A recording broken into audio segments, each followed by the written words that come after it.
Today is Monday, August 4th, which means today is the day of Hacker Summer Camp starting. Some of us have already started a little bit early, Saturday, Sunday, but hey, it's Monday morning. Here we go. But today's the day. Today's the day. Today is also the day of DTF episode number 14, where we are talking about shadow AI and how much it's actually costing your business in the event of an incident. There's a new report that just came out from IBM talking about how much more expensive, we don't say breaches, incidents are costing companies with shadow AI. And then on top of that, we're talking about the new frontier of cyber crime, AI agents. All right, this is the DTF Cyber Podcast. I'm Damian. This is Troy. And it's your boy, Fern. Let's go.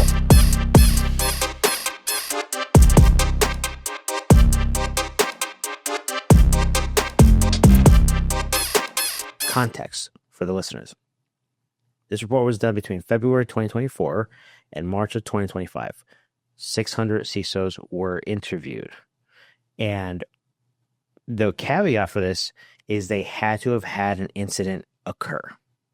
So these are people that, this is not speculation. This is actual numbers of people that exist that have had and been through an incident. And that's what makes it, I feel, more meaningful, because rather than someone saying, oh, we expect this or we would assume that, these are people that have been through it, right? So that's probably the caveat with the article that I thought was the most important part. So here's some stats. Do you guys want some stats? Yeah. Or not? Okay. So let's go with the best ones first. IBM found that 13% of organizations that reported AI-related breaches, right? Or 13% of organizations had those. And among those, 63% lacked formal AI governance. And just 34% of those audited for unauthorized AI use. Yeah. Well, we've talked about this too, right? The whole formation of AI governance committees within organizations. This has been a study for over a year ago, right? So I would hope that number has increased, where there's more conversations about AI usage in the organization. Yeah, I think we saw, the creation of AI governance councils in companies kind of starting around those times. We talk about the date of that report. And so I'm hoping that people have taken that to heart and started putting in governance structures around AI, not just, the usage of AI, but what we're building, what we're actually producing with AI, right? So you have employees go out and find the newest, latest AI tool to do something. That tool creates intellectual property, something that belongs to the company, data, or some type of, IP, intellectual property. So I wonder if companies are really diving into this, not from a technically breach perspective, but the AI we're using to create the things that belong to the company. Yeah. What does it have access to? What are you feeding it? And then what is it feeding back to a public LLM? There's a lot of questions you could be asking. Yes. Well, let me give you one of the most significant stats from the article. In 97% of AI-related breaches, proper controls were missing. That's like 1 in 30, essentially, right? 1 in 33-ish companies do not have proper controls. And I think I know why. Average Fern's about to step in. You guys ever see when you were in junior high and you'd have to run across the gymnasium? There was always like that one kid that was the 10 seconds behind everyone else. I feel like that's security people right now. Not that they're out of shape, not that they can't run, but there are things that are moving faster than they can actually move. Sure. So in the world of business, security is supposed to ideally be leading, right? Be leading the business. But based on this report and the people that they've spoken with, security teams are falling behind. And they're just like that kid that's, everyone else is done running, which is probably some of the other parts of the business. And security is just doing their best to catch up. And everyone else is moving fast because they're using all these tools, they're using all this AI stuff. But see, no one's ever really talking to security, so they're falling behind.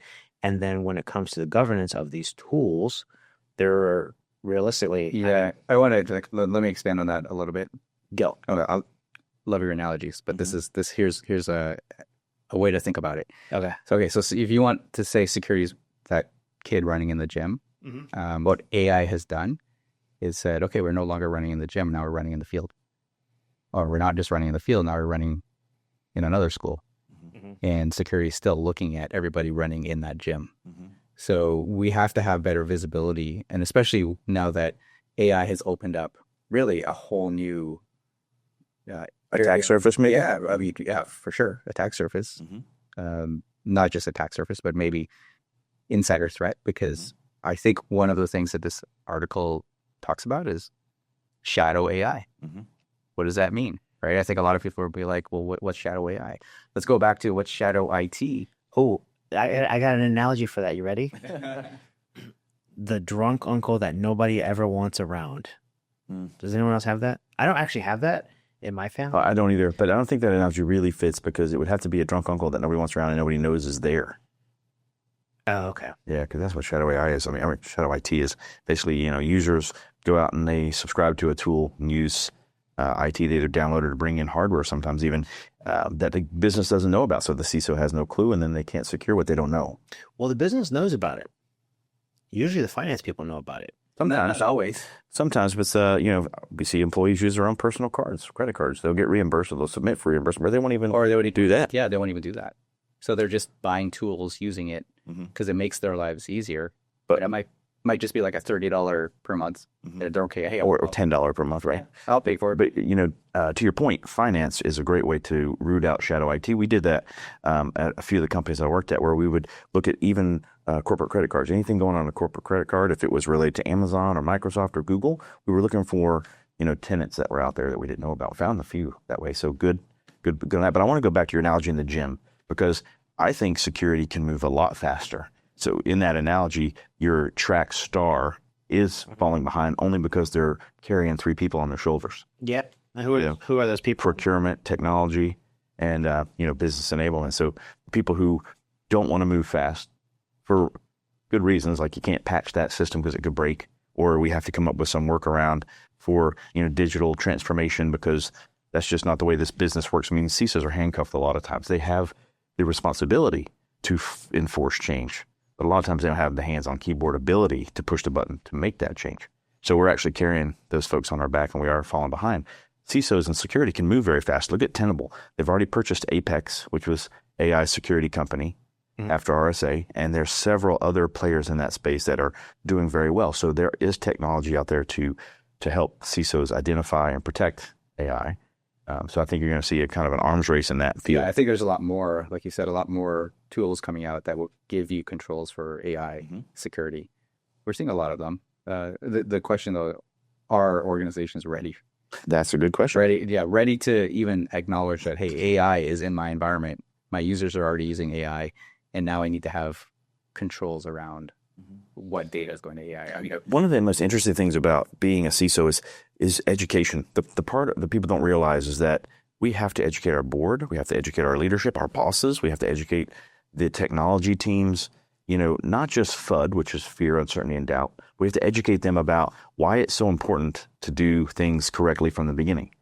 Shift left as an example, stop breaches in software before they happen, before you deploy it to production.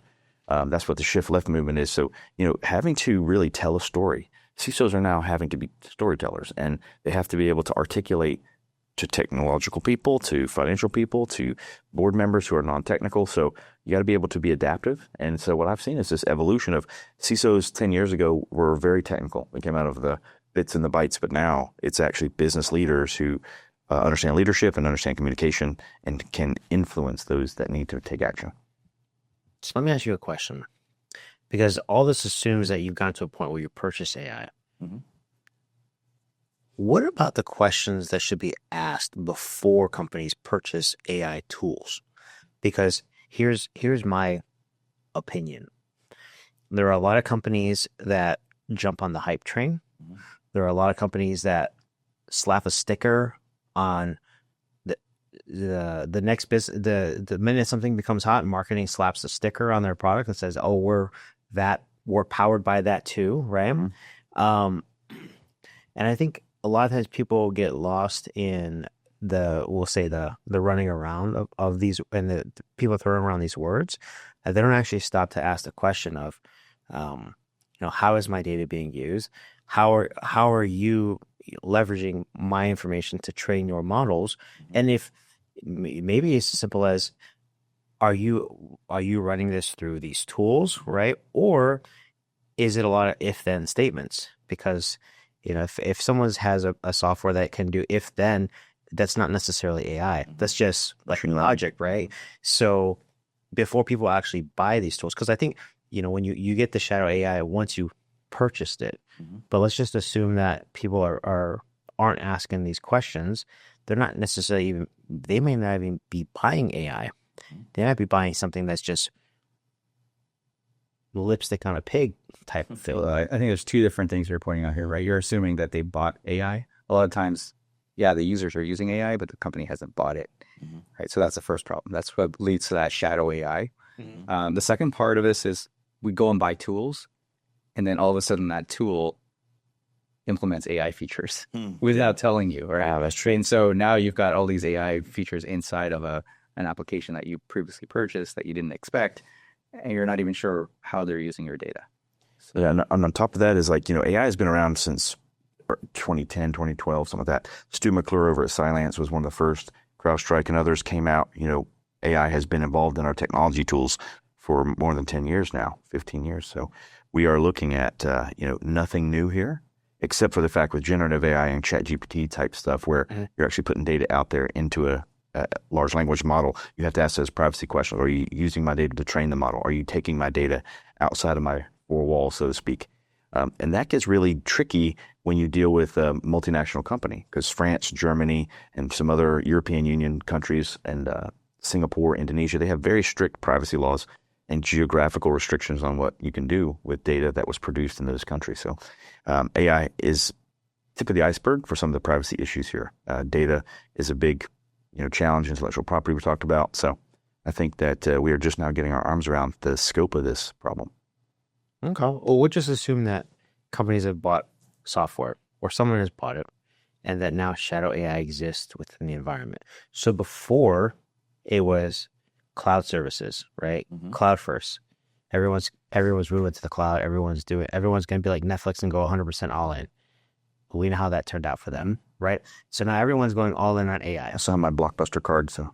Yeah, just in case Blockbuster ever comes. That's right. There's still one. I'll be ready.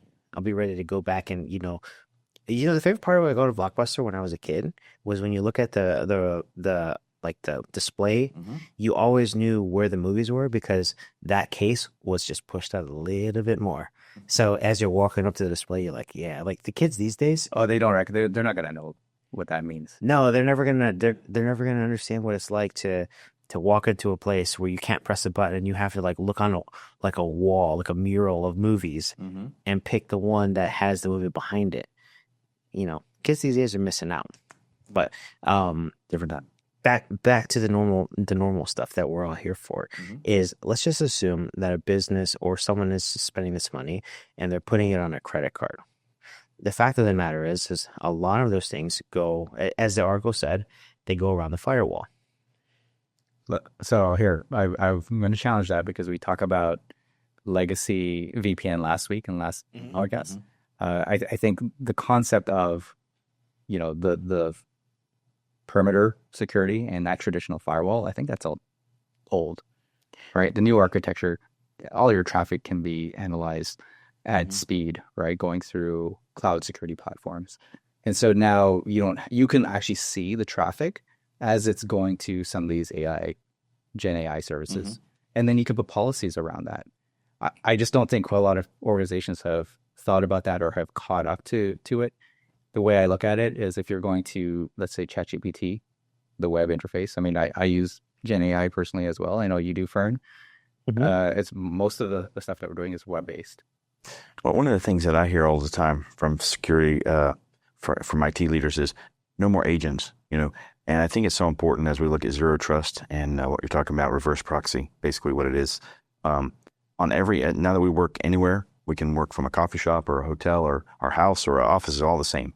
have access to the same system resources, company resources, web, and all that traffic, as you mentioned, if you have it deployed correctly, goes through a central filtering system in the zero trust case I'm talking about. So I highly recommend that people embrace that agent on the endpoint. That's one that's critical because without that, you're just trying to play whack-a-mole through the firewall. It's impossible to do that. And you can see that traffic in line without having to backhaul it into your data center. That's right. That creates more latency for the user. 100%. And number one is user experience. You have people out in the field who have low bandwidth at their house, and so they're having a bad experience already. We see these tools really speeding that up and giving the user a much better experience because they're having to go all the way back to a data center on the other side of the country. They're getting to a point of presence that's right in their neighborhood. But no, I think that, the reverse proxy logs are so important to finding those needles in a haystack. I think it's just a matter of having visibility to where the traffic is going. And so if you see the traffic going to shadow IT or to AI services, you can put adaptive policies in place to, maybe coach the user away from those. So for example, if they're going to ChatGPT and that's not an approved Gen AI for the organization, you can just redirect them to maybe a corporate instance. Yeah. Or a corporate Gemini, if you're using Gemini. And you have better controls over it that way. So you can limit shadow IT and you can limit shadow AI by just analyzing what traffic and what data, and even put DLP on top of that. So now you can still allow them to go to Gen AI, but not upload any credit card information, for example. Yeah, that's one side of the coin, but the other is policy and employee awareness, because they may unintentionally use their home computer and ask ChatGPT how to handle a business problem, and those kind of things you just can't see or stop. And so you need to have technical resources in place like the zero trust and the CSPM, but you also need to have solid policies in place and some type of employee education so that they know what's not correct. Now, you're still going to have malicious insiders no matter what, trying to steal your data or do whatever they do nefariously. But 99% of those incidents come from mistakes that employees make that they just don't intend to do, but they didn't know it wasn't the right thing to do. Yeah, I don't think you're going to have controls on personal computers. I think that's think about it this way. If you're working for a very large publicly traded company, you have access to insider financial information. Are you going to take that and then ask a public LLM, hey, what should I do? Should I sell my stocks early? I don't know. There's some insider stuff that you probably shouldn't be putting into that LLM. And then what is it going to do with that?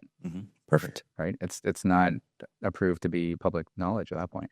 Well, so talking or jumping into IP. So per the report, 43% of breaches in this actual report were related to IP among the compromised information. So if you think about a business and what's important to their business, right, it's a lot of it's the IP, like their secrets that they have, right? So if almost half of these incidents are around IP, it's very clear to me that people are using these tools in a way that affects the value the business brings to the market, right?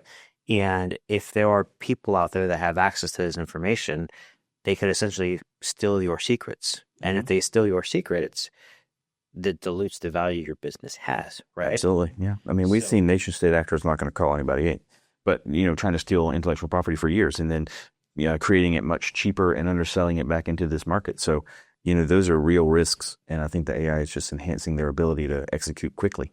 Yeah, 43%. And I think the number for anything, it was 63% involved PII. So of those breaches, 61% had PII, and in the same set, 43% was IP. So when you think of healthcare companies, when you think of a lot of these big breaches, like even the McDonald's one from last week, 64 million records, those are all related to applicants, right? It's everything. So I was actually, this is kind of a random story, but I got my hair cut this morning, right? Because I wanted to be fresh for the camera. And so the guy that cuts my hair, he was asking about some of the last episodes. So I was basically telling him about the McDonald's situation. He's like, well, that sucks if someone applied. And I go, yeah, but think of it like this. if there's 64 million records, most of those people, I would assume the majority would be under 30, realistically under 20. They're probably in their teens. They're looking for their first job. They're trying to earn a living. They're trying to do something to make a few bucks while they're in high school, realistically, which means they're like blank slates for credit card fraud, right? These people more than likely do not, and like I'm kind of explaining this to them like as we go, saying these kids most likely don't have credit monitoring service. They don't have credit at all, which means that if someone wants to take their information and do it, they're more than likely they're not a 50-year-old person that's had tools in place to monitor their credit or pay for that. So they may not find out about these things until 6-7 months down the line. And by then it's so far gone that it's hard to recover from that, right? So like, yeah, 64 million records, employees, or applicants, okay, who cares?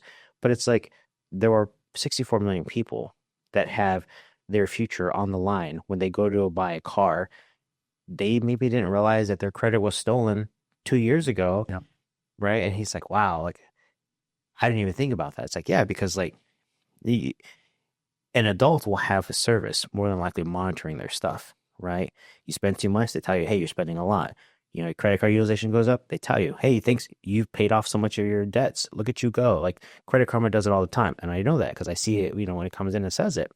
But I don't think a 16-year-old kid's paying for, or even I am paying. I don't think a 16-year-old kid has any awareness, right? Even younger, I know we saw a report where threat actors were stealing children's social security number and date of birth. And when the child went to get their first credit card at 16, 17 with their parents co-signing, their credit was already ruined.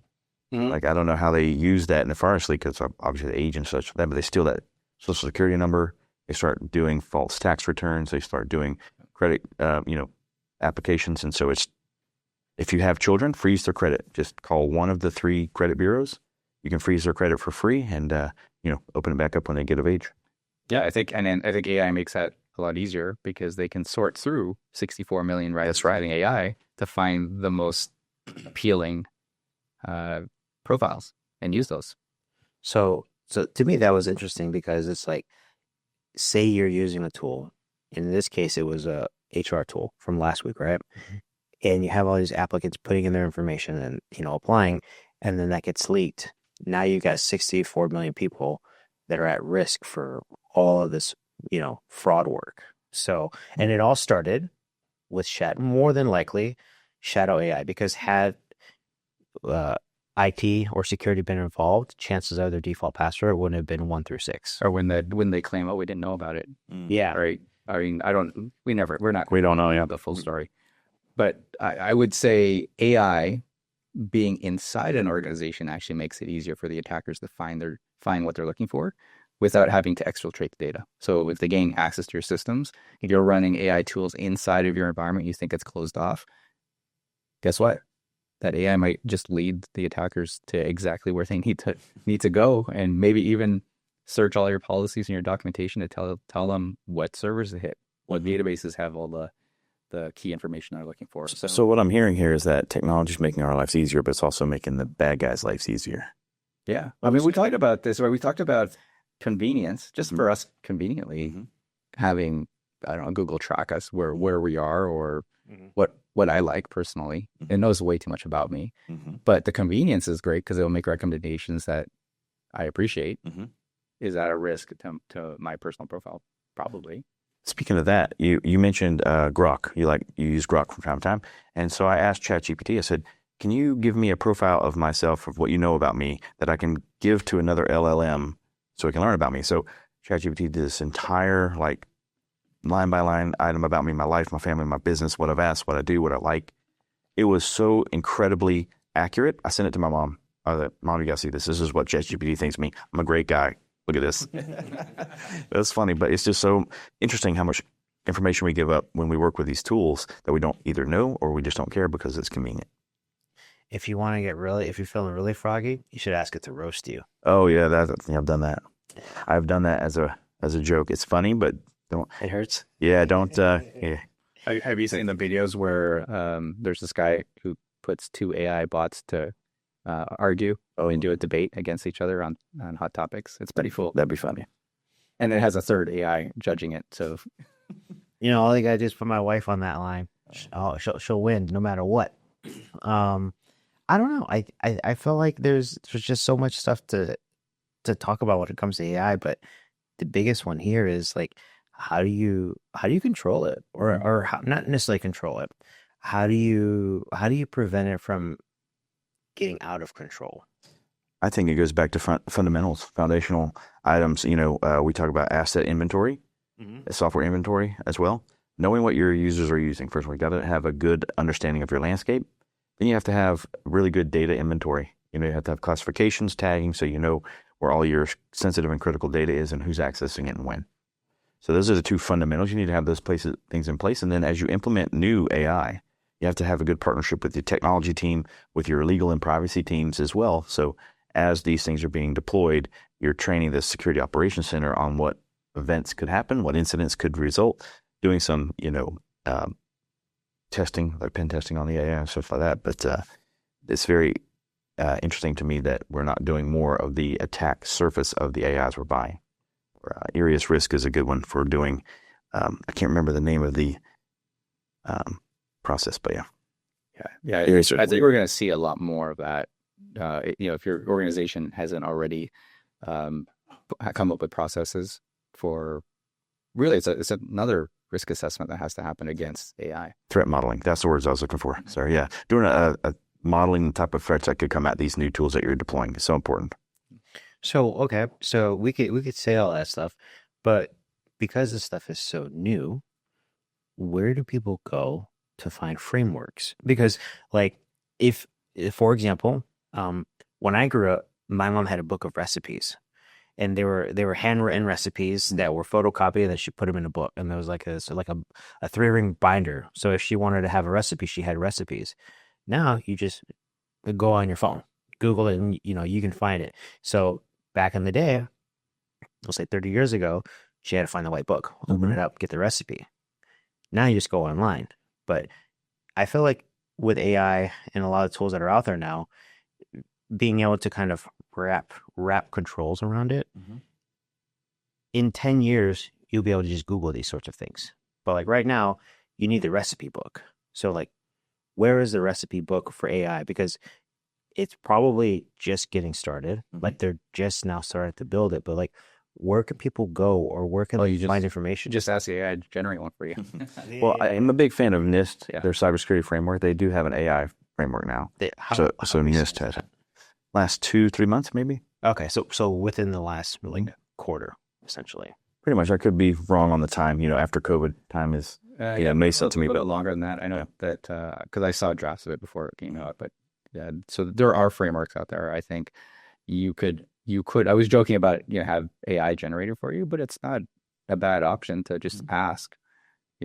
Create me a framework, or where do I start, and probably generate it for you. But obviously, you're going to read through it and not just believe in it blindly. Yeah, I could see that. Yeah, I mean, lately I've seen a lot of hallucinations out of LLMs that I'm working with personally, and I look at them like, wait a sec, you're not even right, and I correct it.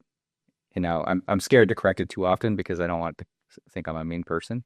Yeah, well, off topic, but that's what we're about here. Is you ever have it where you have like this like stupid idea and you just tell it, and for me, ChatGPT is like, yeah, dude, this rocks. Like, this is an awesome thing. And then you ask it a question, and then it's like, actually, now that I think about it, that's actually a terrible idea. But no, I mean, so going back to that point, like, are you worried that AI is going to come back and say, you are a dick to me? You're an asshole. I'm not going to help you. Like, I hope not. Not yet. Not until you get the Terminator skins on. Yeah, somebody was telling me that they always say please and thank you when they're doing their chats with ChatGPT. I do that on purpose because they want to piss off the AI. Just in case Skynet comes raining down. I mean, I could see that. I don't necessarily ever ask for too much stuff, but I've never I don't think a please or a thank you, because it's just like, for what? Oh, I do. Well, actually, it's just natural speech for me, I guess, though. But to your point, though, Fern, I mean, I think AI is definitely going to change our entire lives, whether we like it or not. Yeah. I don't know. I feel like there's just so much hype around anything that says AI, and then people that are working in security have to do their best to kind of stay up to date with it. But not only stay up to date, but they have to vet it, right, to make sure like what they're being sold is actually true. It just adds another layer of just work. And if people weren't already overworked, it's just another, Saturday night, Sunday night stuck working because you have to validate or verify the things that people are telling you. Like it's not as simple as, here's a cup of this, or here's, go back to the recipe. It's like, it's not as simple as here's a cup of water, here's a cup of flour, here's like, like now you have to like test the water, make sure it's clean water. You have to make sure it's actually flour, not baking soda, right? It just, to me, it seems like you guys have a lot of work when it comes to validating things.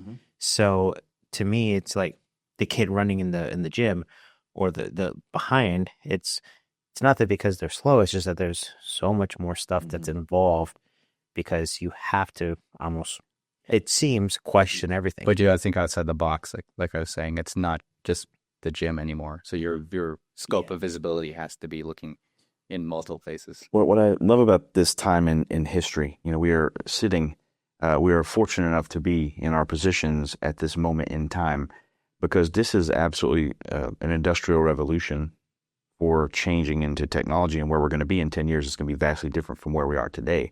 And the security folks who are leading right now have to be that flexible and adaptable. And yes, our lives are going to be miserable and change multiple times over the next few years, but we're going to be the most important people in some of these conversations because we have to be the watchers of the watchers, right? The people who are creating the AI and what they do. We have to be that pressure valve that says, this is going way too far off the rails, not doing the right thing.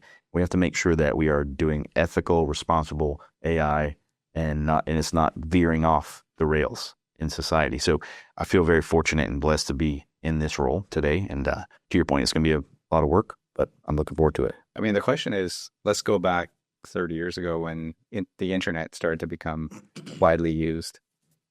I mean, it's the same conversation. Oh, no, everything's connected now. Now my data can go anywhere. Now I can be breached from anywhere in the world. I mean, go back to the 80s and the war games. Right? Yes. If you guys, you ever watch the war games? It's probably... The movie? Yeah, that's great. That's fantastic. No, so you're still too young for that. Yeah, still too young. I haven't hit 40 yet, so. So you gotta check it out. In the 80s, there's a movie called The War Games, and if anyone, you guys are too young, go find it. I'm pretty sure you can go stream it somewhere. But they dialed in, right? Physical modem, dial in, and almost kicked off a world war. It was Cold War times with Russia. Spoiler alert, it's a great movie. It's a great movie. But yeah, then fast forward to the 90s, everything started to become connected and always on. That was probably a spot in technology where things kind of evolved, and we're still here. Yeah. I don't know about AI. Now AI is the next frontier, and we'll see what happens. Well, Elon Musk said it best, there's no putting this genie back in the bottle. So we have to embrace it. We have to become comfortable with it. And this goes back to careers in cybersecurity. Those employees who embrace AI now and learn more about it and get more active in it are the ones who are going to have longevity in this industry. Those who are resistant to AI are going to find themselves outside looking in. Well, so maybe that kind of takes us to forward-looking ideas, right? So if you're saying that AI doesn't necessarily replace people, it just replaces people that don't use it. Maybe it's like a short. Oh, it's going to replace people. Well, sure, but the people that remain are the ones that are aware and know how to use it better than the ones that didn't, right? I think what's important here is training and awareness for the people that are using the technology, right? So if people aren't aware of the risk of the data and the things that they're telling these LLMs, I think that's maybe the first part. Because again, like going back to the report, if a majority of the stuff involves PII or IP specifically for a company, that means there was a person on the other side of that computer that was typing it in, which means that those people weren't aware that what they were typing in was a potential risk, right? So this report would have meant nothing if the people on the other side of the chair weren't typing in IP-related information or using PII with these tools. Yeah, so I don't think it's just people typing it in. Like, things are connected. Right? Okay. So now you have APIs that might be open to the LLM. So you don't even have to be typing it. You might just have given it access to information that you just didn't realize you gave. Upload your resume, type in your name, date of birth, all the things that you do in a job application in that case, right? Mhm. Absolutely. I mean, and it goes back to privacy and legal. How many breach notifications do you get in the mail these days? I get one a week almost. Your information has been leaked here or there or somewhere. Yeah, I mean, how many people have put, like you said, the resume into ChatGPT and said, format it better, make it better, make it match this job description so I can apply for it. Yeah. Did you guys see the news this week where if you share a link to ChatGPT that you're working on, you hit the share button, share it with somebody, that link becomes searchable in Google. So if there's anything private in there, that scared me. I'm like, I don't share any links, but I don't want people reading my ChatGPT logs either. So, well, I mean, even if it's not publicly shareable, what information is it storing about you personally, and then how long does it store for? I'm sure it's probably in there in fine print, but how many people read that fine print? The like off topic but interesting show is like making a movie of people's GPT conversations. Like, here's a person, and it's like this is what they use it for. Oh, pretty soon. You know how you say roast me or Yeah. tell me about what you know about me. It's just you just tell it, make a movie about me. I could do that. We could do that today. Actually, I might do that on my way home. It's on the airplane. Just type it in. But make sure it's PG rated. And Google's VO3 now does voice and oh man, it's really good. It's really good. Random thoughts from an average Fern. That's what we'll call it. But I want to add on to a little bit because I think what we need to figure out is ethically what should be allowed. To be used, like information. How AI should be used. Because if we give it too much freedom or we don't put guardrails around it, how is that going to impact society, right? Then the question is, well, how much regulation from government bodies should there be? I don't like a whole lot of regulations, but it's one of those things that we have to talk about probably in the future. Well, so last week we had this dinner, right? And at the dinner, I was sitting next to a CISO, and we were talking about how he loves when his team uses AI. In fact, he wants them to. But in some cases, the things that the reports that they produce, they clearly didn't check. And that there were things in there that he says, if I just wanted AI to do it, I would have done that. I would have asked it. I pay you to think critically about these issues that we have and not just, offload it to a tool, right? So I thought it was interesting because it kind of put perspective on the fact that there are really smart people out there that are leaning into tools, and some more so than others are taking it maybe as like gospel, right? And then when they do that, there is an inherent risk in the fact that maybe there's these hallucinations happening, right? Or maybe the information is wrong. And so what I shared with him was there was a case recently where a lawyer used a ChatGPT, and as part of his, I'm not a lawyer, so I don't know the proper term, but we'll just say like as part of his documentation. And what the judge did, it was went through and checked it. And what the judge found was one of the references didn't even exist. It was a made up story. So what he ended up doing was finding the lawyer $5,000 and essentially said, like, you can't ever do this again, right? But it very similar, kind of, to me, seemed consistent with what this person was telling me, is because a lawyer, an engineer, two very smart people that are responsible for we'll say critical thinking in part of the work that they do, but relying on a tool that was essentially giving them false information. So I'd be curious to see, like when you say ethically, like, I think part of that comes down to, do you think about what it gives you critically? Because if you don't, you might actually kind of go over the ethical part. If, at least in my mind, I can see where people would just lean into it too much and then circumvent anything around the ethics part because they're just focused on output. Like, am I wrong? Or do you think that's possible? No, I think, and Shannon touched on this in her book about, AI has taken away the struggle. Kids learn by, being curious and struggling to get to the answer. And sometimes it takes longer than they would like, but now they're just prompting. They're just typing it in, and ChatGPT gives us the answer easily. Sometimes that answer is wrong, but if you don't know the subject material good enough, you don't understand that it's, or well enough, you don't understand that it's wrong. And that's what you're saying. And I've seen that with people where they just search up something on a ChatGPT, and then they get this answer and they go with it like it's gospel, and it's like, that's completely incorrect. Yeah, it's context, right? Maybe it be a completely different context. I mean, Fern, you're learning another language. Yes. Right. So, I mean, me too. I'm studying different language, but there's different context and meaning. And so the direct translation is never exact. And I think this is the same thing when it comes to AI is that you ask it a question, it may not have full context. It will give you an answer. And if you don't know enough to check it, you're going to use, maybe some kind of resource material references that don't actually exist, or it could be wrong. You know what they say, garbage in, garbage out. And I think that, the people who are really successful are going to be the ones who are prompt engineers and know how to interact with this AI and ask it the right questions in the right way with the right amount of detail to get the right answer they want. And so I see that in security, understanding how to ask the ChatGPT how to search my SIM for this threat and connect it with this tactic, having the prompt written in such a way that it gives you a very correct and easily understood answer is so rare. So you have to find people who become prompt engineers now. That's going to be a whole new field of work. Have you seen some of these prompts? They're like a full page long. Yeah. Yeah, you can get pretty detailed. I mean, you kind of need to be detailed. But what if you have, it's like having code, right? So do you have AI check your prompt? Or you have AI generate your prompt? Absolutely. And I ask ChatGPT, how can I make this prompt better? And it will tell you so. Really? This is what I need. Here's the problem that I'm trying to solve. Here's the prompt I've started with.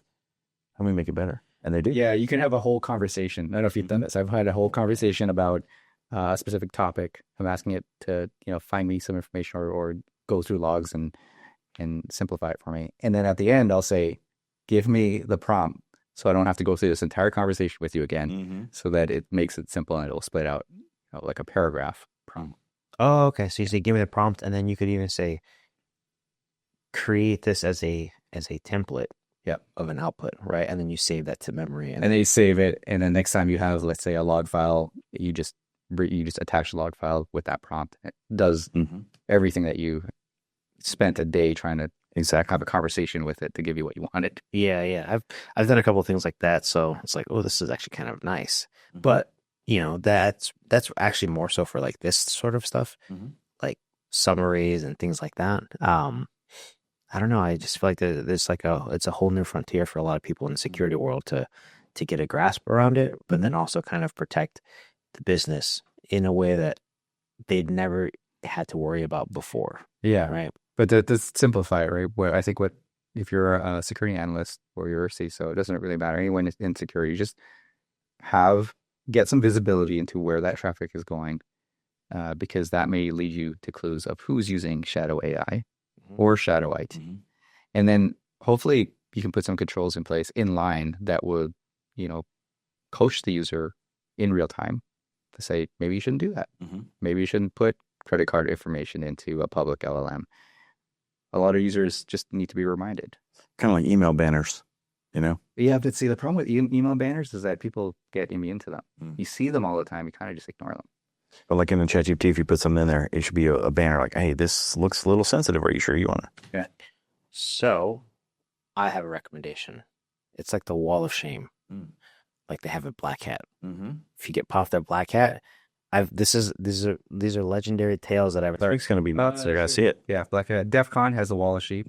Is that okay? So it's DEF CON. So basically, if you walk around and you get popped, they put you on a screen somewhere. So anybody here this week, turn off your Bluetooth and your Wi-Fi. Don't connect to any public Wi-Fi. You're not. So turn off your Bluetooth, turn off your Wi-Fi. Don't use any public ATMs. Oh yeah. 1 year there was a fake ATM.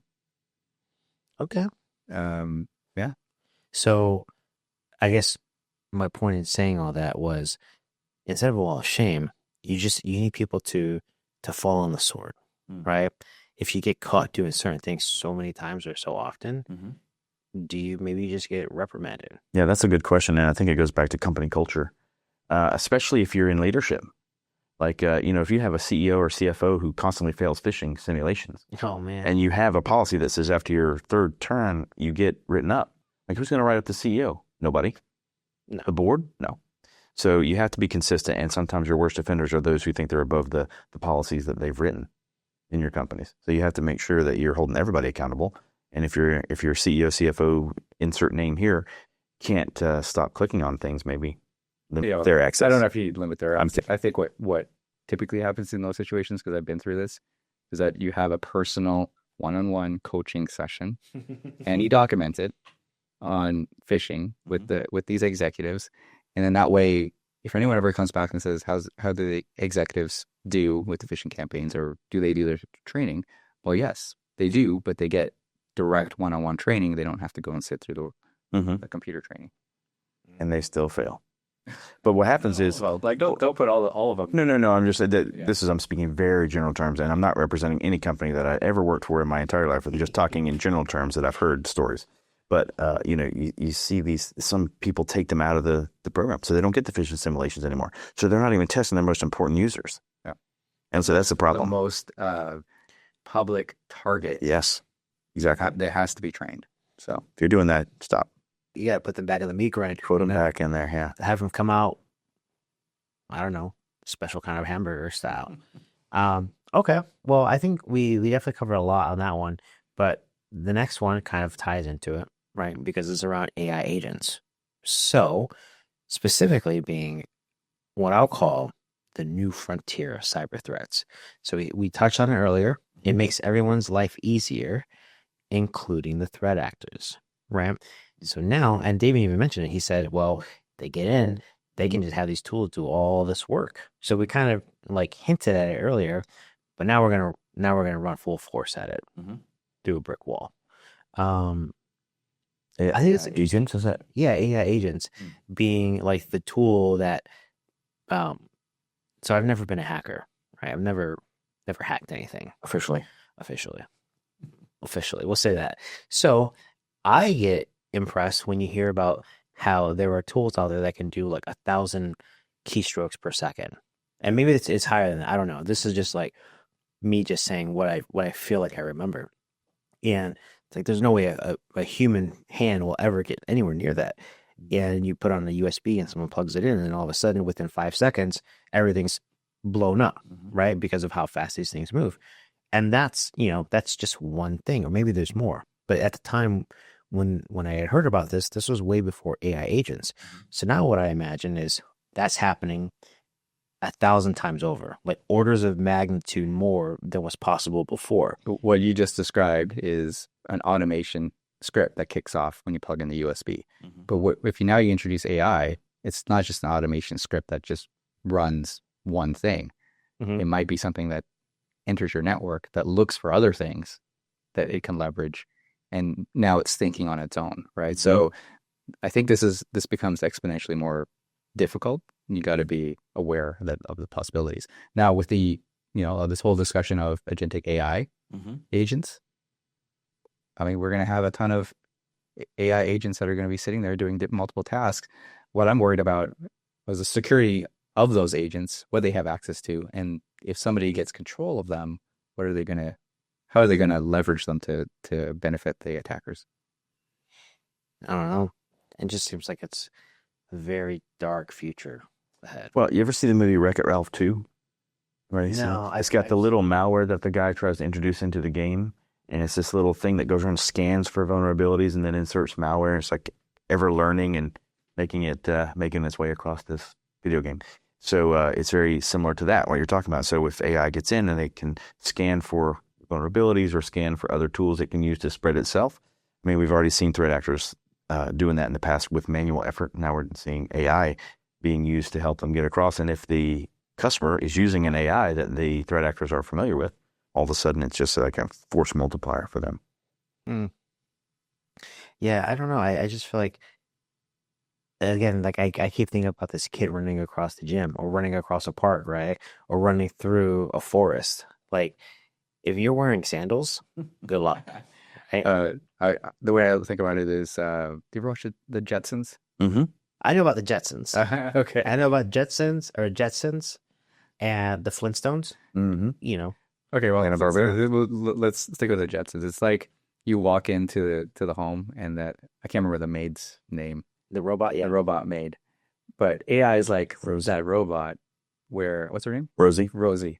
So if an attacker comes in and she's just telling you where the bedroom is and where all the jewels are hidden, that's sort of like I kind of envision AI. How can I help you today, How sir? can I help you? Yeah. Oh, just tell me where all the jewels are hidden. I'd like to get access to those. And here you go. It's to me, it's like it just makes it a lot easier because these agents are maybe sitting inside, and I don't know, if they even know how to validate who's asking the questions, if they have the right. And the person robbing the apartment said, please and thank you. So Rosie was like, absolutely, right this way. George and Jane never say that. It's on the way out. Yeah. in terms of agents on the threat side, they get in. Good luck, right? But what about agents that people are actually using to do their work? Mm-hmm. Right? You see that a lot now where people are talking about how you can use agents to do these different tasks around like marketing or like sales. But that's what we're talking about. Or we're saying, an attacker gets hold of these agents and then leverages it to help them exfiltrate your data faster. Oh, okay. I see now. Yeah. So what are you supposed to do there? You just you can't just cross your fingers and toes and hope for the best, right? So limit the permissions of the agents, make sure that you have detections in place for when there's unauthorized access or abnormal behavior. I mean, there's a few things you can do, but yeah, we need to get our hands around that. That's what the whole point of the article. Yeah, I think so. User behavior analytics becomes really important because now, let's say we have a user, Fern, who works in, I don't know, the IT department, but all of a sudden starts asking the AI agent for HR information. Mm-hmm. Should you be? Should you have HR information of the executives? Well, no, right? So if you have that kind of pattern to say, look, Fern never asked about this. He doesn't even belong in HR. He's not on in that group. Maybe I shouldn't allow him access to that information. This is a very random thought, but it came to me while you're telling me this. So have you had a chance to look at Mike's recent research work, the EDR and EDR violence? Potentially, maybe I'm not. So here's quick summary, because I was texting about it midnight the other night. There are ways that very high level overview, right?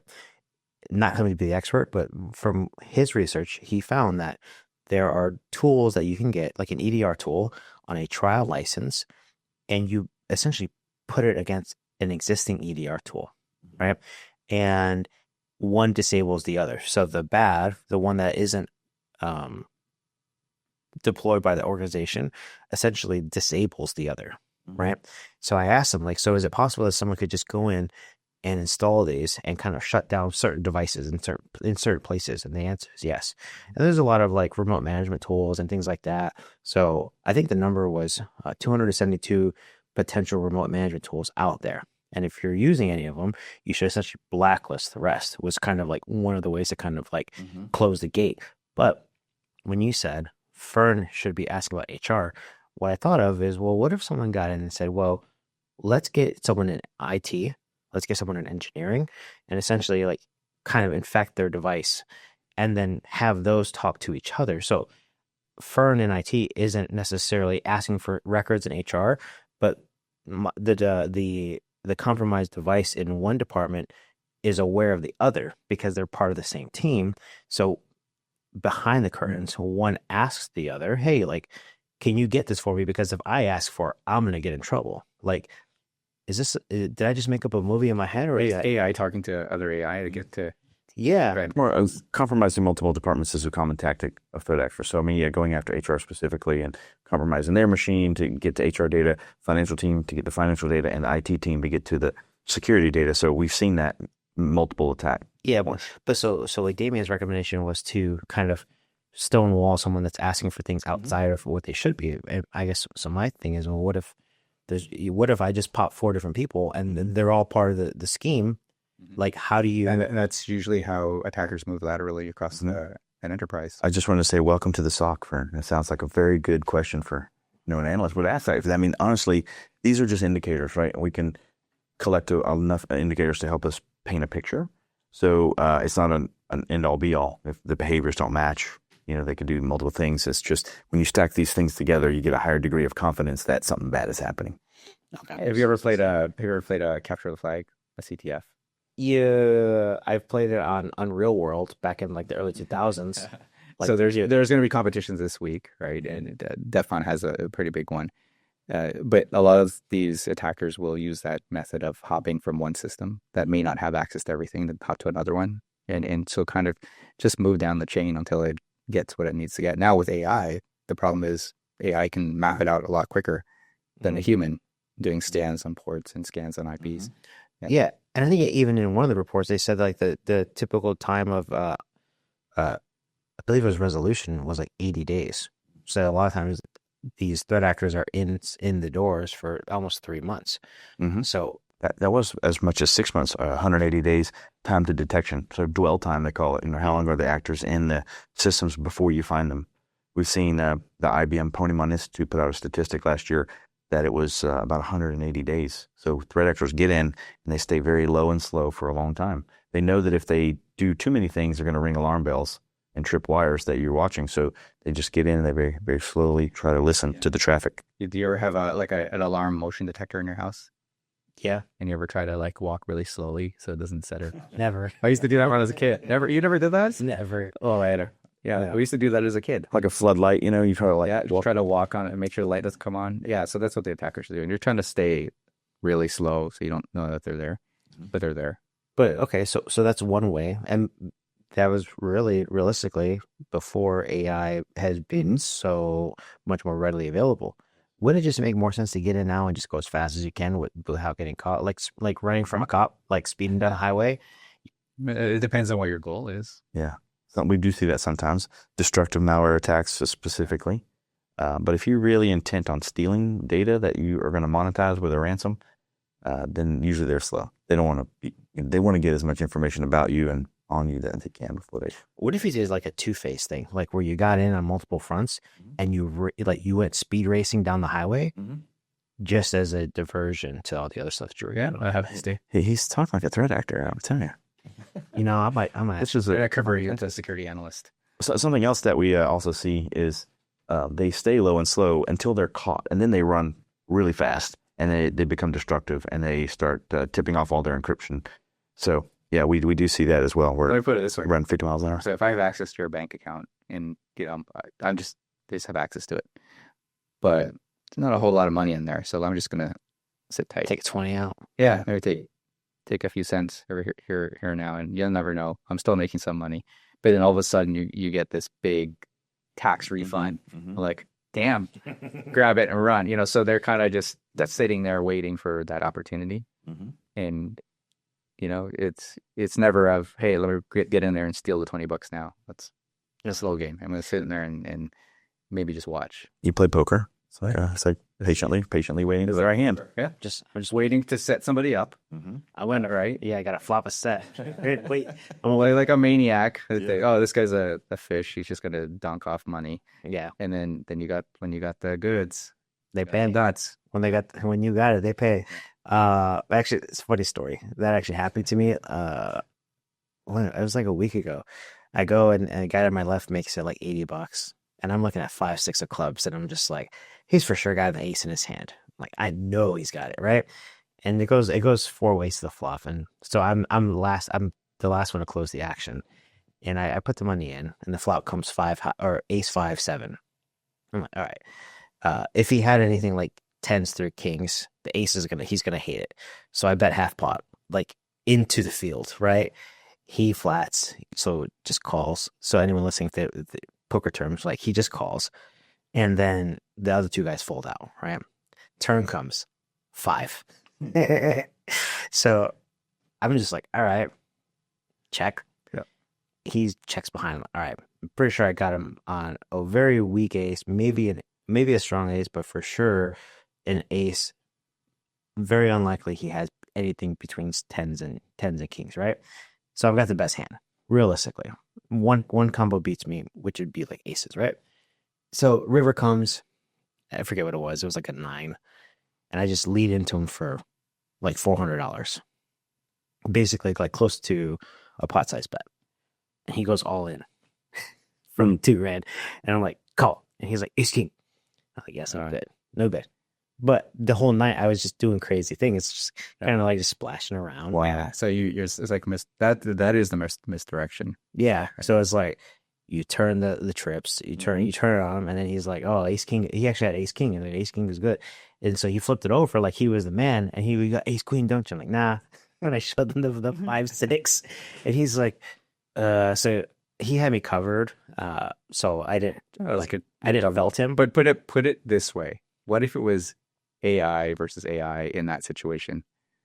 Is AI know enough to have that variation of, hey, let me play this particular AI in a certain way based off of the history? I mean, that's the hard thing, right? We don't know. Yeah. Or I'll tell you one thing, AI wouldn't have went all in. That's for sure with just an ace. I don't know. It's to me, it seems like it's getting very murky very fast. And not only is it doing that, it's getting harder for people to stay up.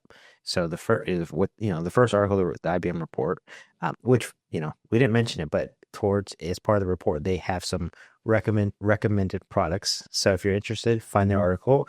IBM, of course, is talking about the things that they offer that can help you with some of these conversations. But there's all these things that you could do potentially to kind of get your arms around it. But then you add in a little bit of agentic, right? Which is like, I'm gonna guess that when we go out to Black Hat today, there's gonna be more agentic AI phrases than I've ever seen in my life. Oh yeah, it was the word of the day at RSA, so I'm sure it's gonna be soup du jour this week. I feel like it's gonna be like if you have a drinking game where every time you hear the word agentic, you take a shot, like you're not making it back home. No, Black Hat is already a drinking game, to be honest, but is it definitely not going to do agentic AI. The question is, how many of the talks were generated by AI? Right, all the topics, the presentations, the slides. You think people are doing that for polishing? Like I do my content, and then I'll have AI look it over and polish it up. Right. Not that I'm not articulate, but it thinks of things that I wanted to say I didn't think about. Well, it knows you better than your mom. Exactly. Well, I don't know, better than mom. Maybe better. You gave her the report of what it told you. That's right. And she was probably like, oh, I never knew this about me. Yeah. So I don't know. Like, where do we go from here? Who knows? I guess. What I like to say is stick with the foundational things that we've always done. Have a framework, as you mentioned. Have visibility on all of your assets and software and data. And put detections in place and continue to improve and move the needle, right? Security is never a final state. It's always evolving, both from a threat actor side and a technology side. So you just need to keep your team, motivated and involved, keep encouraging them. And then you need to have your technology in place and you need to have the process in place. Those three things are going to make a successful security team, security program anywhere. People, process, technology. That's right. And none of that stuff is ever static. Never. Like even the framework is like a guideline. So use common sense. Yeah. Find the right tools that fit your organization and the right policies and procedures. Because just because it's in a framework doesn't mean it fits your organization perfectly. Okay. Well, I think with that, we kind of came up on the hour pretty quick. So I think that was pretty good for final thoughts. I don't know if I should ask for anything else. No, but if you guys catch us out on the floor at events, we got stickers. Yes. Hit us up. Yes. So cyberpodcast.net is the site. Yeah, we'll put the links below on this YouTube. We'll get the links. Yep. We're going to have Sharpies. We're signing signatures because we're taking off, baby. And I guess with that, we'll see you at Black Hat today or the rest of this week, or we'll see you at next week's episode.